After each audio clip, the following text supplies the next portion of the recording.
El bruxismo. El bruxismo es el acto compulsivo de apretar o rechinar los dientes sin ningún interés funcional. El estrés y la ansiedad son a menudo las causas más frecuentes. Se calcula que el 80% de la población ha tenido algún episodio bruxista a lo largo de su vida, incluyendo adultos, adolescentes y niños.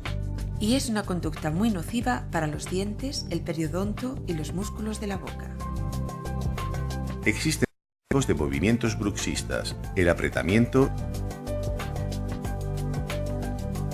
y el rechinamiento, siendo este último el más dañino.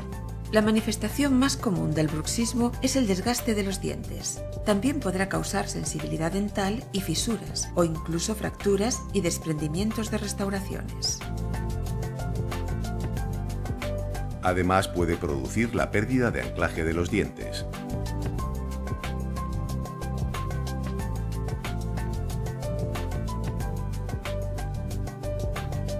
El bruxismo produce un exceso de ejercicio que va a repercutir en los músculos masticatorios y en las articulaciones de la mandíbula, provocando dolor y chasquidos. Incluso puede aparecer dolor de oído, dolores de cabeza y otros problemas graves.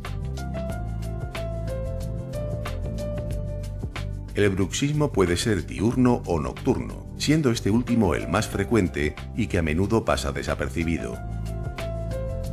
Para evitar los efectos del bruxismo, su odontólogo le prescribirá una férula de descarga, también llamada férula oclusal o férula de relajación. La férula es un aparato generalmente de resina transparente que se interpone entre los dientes. La férula mejorará la posición de la mandíbula, evitará el desgaste y las fracturas dentales y relajará los músculos masticatorios.